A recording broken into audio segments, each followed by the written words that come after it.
Qual o melhor momento para o trabalhador aprender a administrar o seu dinheiro? Considerando o trabalhador em geral, qual que é o melhor momento que ele deve aprender? E eu vou te dar uma resposta que parece um tanto óbvia, mas não é. Que é o seguinte: o melhor momento para você aprender a educação financeira é quando você está empregado e com renda nas mãos. Ou seja, você está ganhando dinheiro. Ah, Júlio, mas isso é muito óbvio. Eu vou te explicar por que que eu estou falando dessa forma. Na prática, as pessoas, em geral, não pensam em educação financeira, principalmente quando estão trabalhando. As pessoas vivem, vão usando aí o seu salário, vão se virando nos 30. Tanto é que uma coisa muito comum é as pessoas viverem insatisfeitas com o quanto ganham. Mas ela ganhava 5, está insatisfeita. Passa a ganhar 7, daqui a alguns meses está insatisfeita. Passa a ganhar 10, está insatisfeita. Passa a ganhar 50, está insatisfeita. Você já notou isso? E aí chega um momento que ela fica desempregada. Daí o caos se instalou. É a crise, estou desempregado, não dá mesmo, e começa aquela reclamação e aquela batalha para arrumar um emprego. Daqui a pouco ela arruma um emprego novamente, ela passou por aquele perrengue,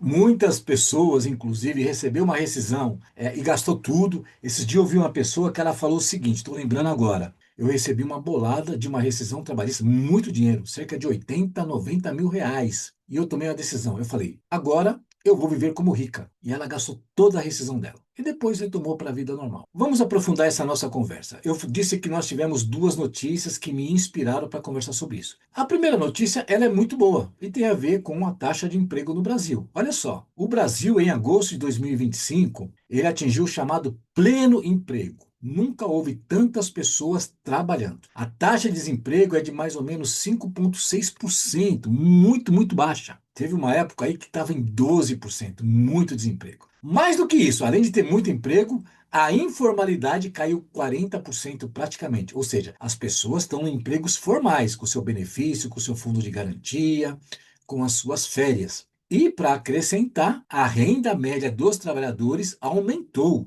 Ela chegou a R$ 3.392.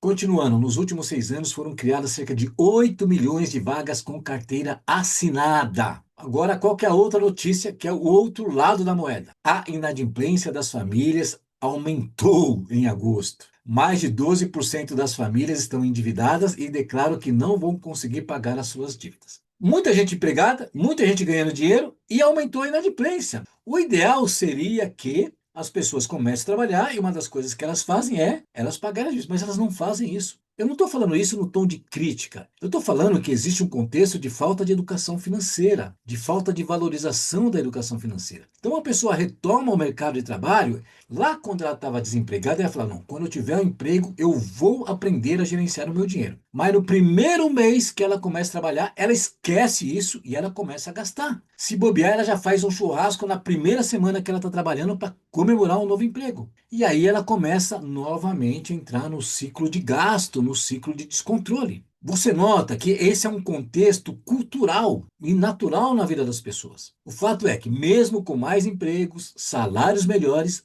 a inadimplência cresce. Isso não é falta de renda, é falta de educação financeira. O descontrole financeiro e o endividamento existe exatamente quando as pessoas estão empregadas e, por incrível que pareça, quando o salário delas aumenta, a tendência é elas ficarem mais endividadas do que pagarem as dívidas. Porque isso é um modelo mental. As pessoas falam que se preocupam com a educação financeira, e aí fica a minha pergunta: será que essas pessoas estão praticando? E vou repetir, isso não é uma crítica. Eu estou mostrando um fato e eu quero aqui, nessa conversa, que você reverta isso. Quando você está no mercado de trabalho, quando você volta para o mercado de trabalho, você fica sendo um alvo ali dos bancos, das financeiras, de um monte de oportunista, inclusive agora das apostas online. Uma coisa importante da educação financeira é que ela te ensina a ficar menos vulnerável. Porque normalmente nesse contexto você começou a trabalhar, está sendo assediado pelo crédito, aposta online, cortar caminho, um atalho. Opa, peraí, será que eu posso acelerar o meu enriquecimento? Não, mas eu sou esperto, eu não vou me viciar, não, eu vou usar só um pouquinho. Então o que que nós temos? Nós vemos uma sociedade reproduzindo um ciclo contínuo de descontrole. Faz alguns anos que eu comecei a ficar atento nessa notícia do endividamento, e lá atrás, a primeira notícia que eu vi era 60 milhões de endividados. E esse número só continua aumentando. E a gente nunca teve educador financeiro, nunca teve livros, nunca teve influenciadores de finanças, mas a inadimplência continua aumentando. e as pessoas estão trabalhando. Agora, e se houver uma crise novamente? Como é que vai ficar a situação? Você tem reserva financeira? As suas dívidas estão sob controle? Como é que você está organizando a sua vida? Como é que você está gastando o seu salário? Você está vendendo o seu fundo de garantia para o banco? Você está vendendo o seu 13º para o banco? As pessoas vivem no automático, ouvindo essas questões sobre prosperidade, sobre enriquecimento, e elas ficam olhando para isso e elas perdem a oportunidade de cuidar do básico, que é do seu recurso financeiro.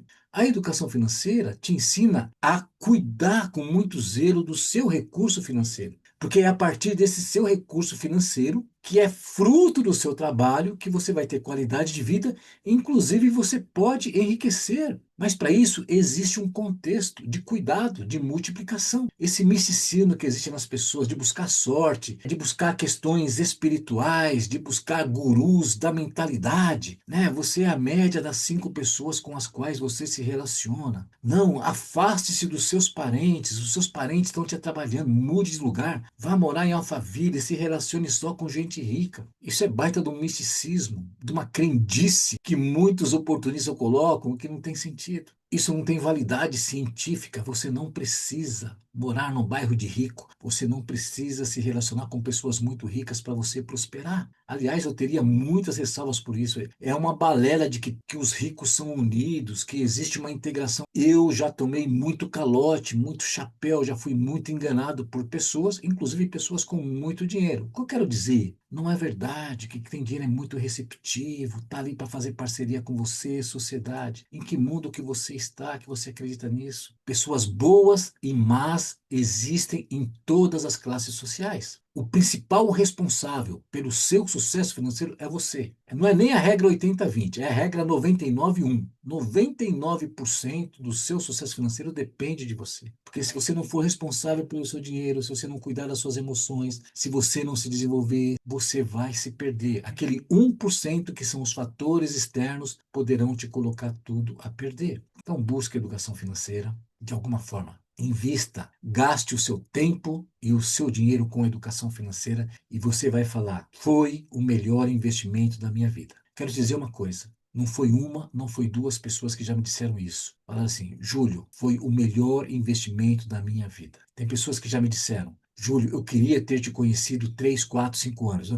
Na verdade, essas pessoas não queriam ter conhecido a mim. Elas queriam ter conhecido a educação financeira. Então, eu não estou dizendo que tem que ser comigo. Eu estou dizendo que você tem que aprender educação financeira. Se você quer aprender comigo, entender como é que eu faço, entre em contato. Comece pelo site juliosantos.com.br. A partir dali, você chega no meu blog e você já chega nos meus vídeos. Dali, você vai chegar nas redes sociais. E aí você consegue falar comigo. Se você quer fazer um plano de educação financeira para sua vida consistente, sério, vamos conversar. Eu vou te ouvir e entender o seu contexto. Se eu sentir que eu não sou capaz, eu vou falar: eu não vou fazer, eu não posso te ajudar. Graças a Deus isso não tem acontecido. Eu só digo não quando eu percebo que a pessoa ela não quer aprender. Mas se você quer aprender, eu quero transmitir o meu conhecimento, a minha experiência nessa área, com mais de 15 anos de vivência, de estudo, de experiências com pessoas de todas as características possíveis, profissionais, religiosas, sociais, acadêmicas. Certo? Eu desejo muito sucesso para você,